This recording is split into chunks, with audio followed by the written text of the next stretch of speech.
সুপ্রিয় শিক্ষার্থী, আদাব, নমস্কার। আশা করি তোমরা সবাই ভালো আছো।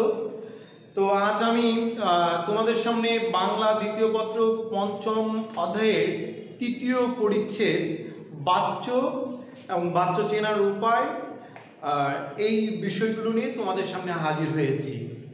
তো বাচ্য কিন্তু খুব একটা কঠিন বিষয় না, বাচ্য একটা সাধারণ একটা বিষয়।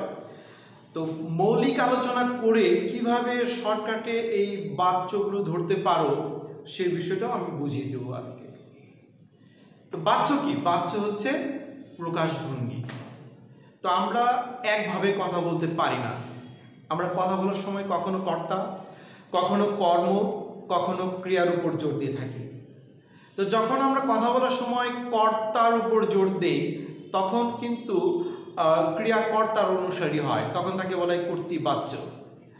আর কথা বলার সময় যখন কর্মের উপর জোর দিয়ে থাকি তখন ক্রিয়াকর্মের অনুসারী হয়, তখন তাকে বলা হয় কর্মবাচ্য।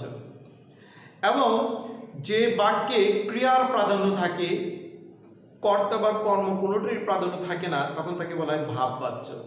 আমরা জানি যে ভাববাচ্যকের অপর নাম হচ্ছে ক্রিয়াবাচ্য, তাই ক্রিয়ার প্রাধান্য হলে তাকে বলবো আমরা ভাববাচ্য। তো এটা হচ্ছে বই বা পুস্তকের ভাষায় বাচ্য বোঝা বা চেনার উপায়, কিন্তু এর বাইরেও কিন্তু আমরা চিনতে পারি।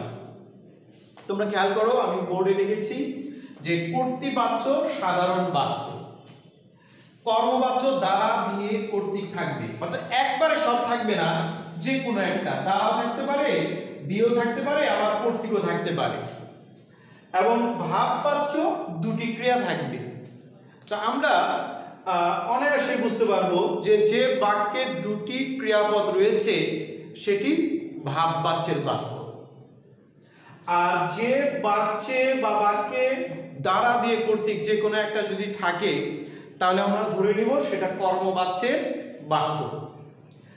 আর দুটি ক্রিয়াও নেই, দ্বারা দিয়ে কর্তৃক বিভক্তিও নেই, তাহলে সেটা হবে কর্তৃবাচ্যের বাক্য। দেখো খেয়াল করে, আমি বিষয়টা পরিষ্কার করার জন্য বোর্ডের দিকে তাকাও। কর্তৃবাচ্যের তিনটি বাক্য লিখেছি। আমি যাব না, খেয়াল করো, সাধারণ বাক্য, দ্বারা দিয়ে কর্তৃক নেই, দুটি ক্রিয়াও নেই।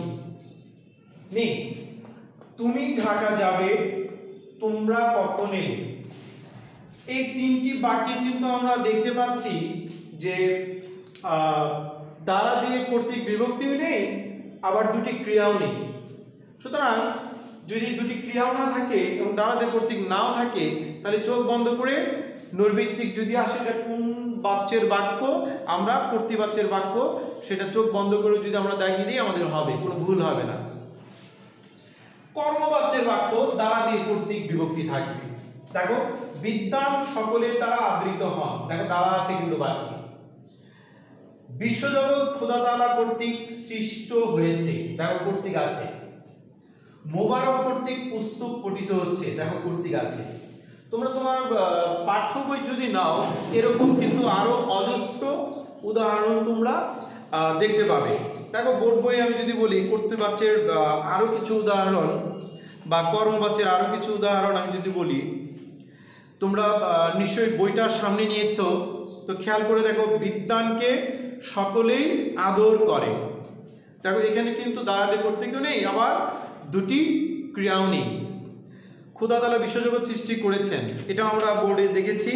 তো নতুন একটি উদাহরণ বলি, দস্যুদল কর্তৃক গৃহটি লুণ্ঠিত হয়েছে। যখন বলবো দস্যুদল কর্তৃক তখন কি হবে? দ্বারা দিয়ে কর্তৃক থাকলে কর্মবাচ্যের বাক্য। যদি বলি হালাকু খা কর্তৃক বাগদাদ ধ্বংস হয়েছে, এই দেখো কর্তৃক রয়েছে, তাহলে কি হবে?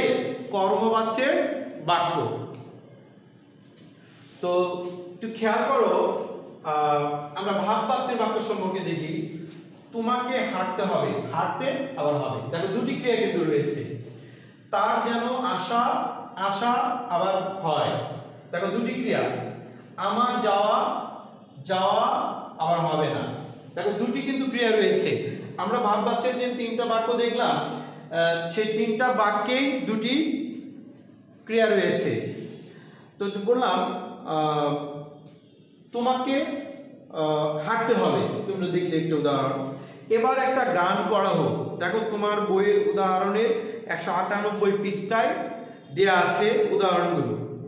এবার একটি গান করা হোক, গান করা আবার হোক, দুটি ক্রিয়া কিন্তু আছে। আমরা ভাববাচ্চার আরো কিছু উদাহরণ দেখব। তোমরা বোর্ড বইয়ের 197 পৃষ্ঠা বের করো। এখানে দেওয়া আছে ভাববাচ্চার উদাহরণ, আমার যাওয়া হবে না। যাওয়া একটা ক্রিয়া, আবার হবে না আরেকটা ক্রিয়া। তাহলে অনায়াসে কিন্তু আমরা ধরতে পারছি যে এটা ভাববাচ্চার বাক্য।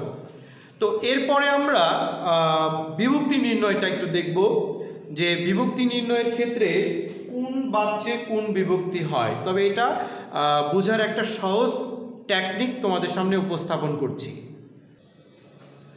তো বিভক্তি নির্ণয়ের ক্ষেত্রে আমরা একটা কৌশল অবলম্বন করলে অনায়াসে বিভক্তি নির্ণয় করতে পারবো, যে কর্তৃবাচ্যে বা কর্মবাচ্যে বা ভাববাচ্যে কখন কোন বিভক্তি হয় সেটা অনায়াসে মনে রাখতে পারবো, জীবনেও কখনো ভুলবো না।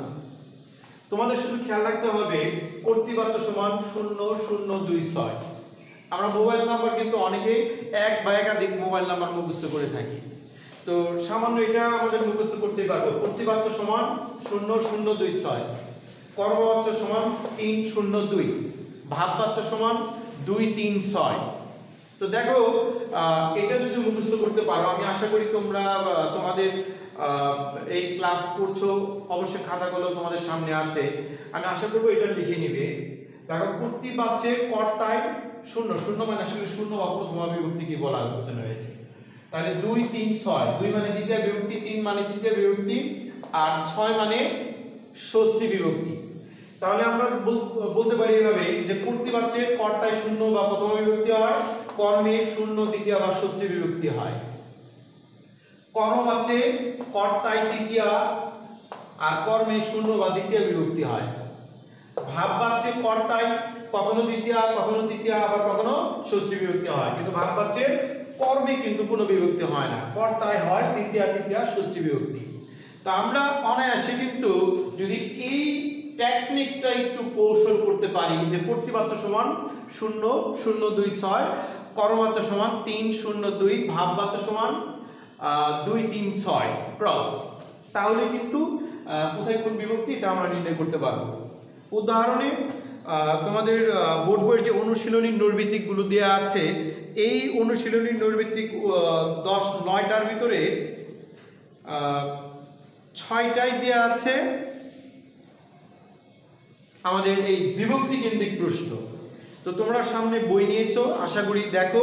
1 নাম্বার, কর্মবাচ্যে কর্তার কোন বিভক্তি হয়। কর্মবাচ্যে কর্তার তৃতীয় বিভক্তি হয়। দেখো এখানে দেওয়া আছে খ নাম্বারে তৃতীয়া, তাহলে তৃতীয় বিভক্তি। ভাববাচ্যে কর্তায় কোন বিভক্তি হয়, দ্বিতীয়া, তৃতীয়া, ষষ্ঠী। তো এককভাবে দেখবো না, আমরা দেখবো যে সবচেয়ে বেশি তথ্য দেওয়া আছে কোথায়।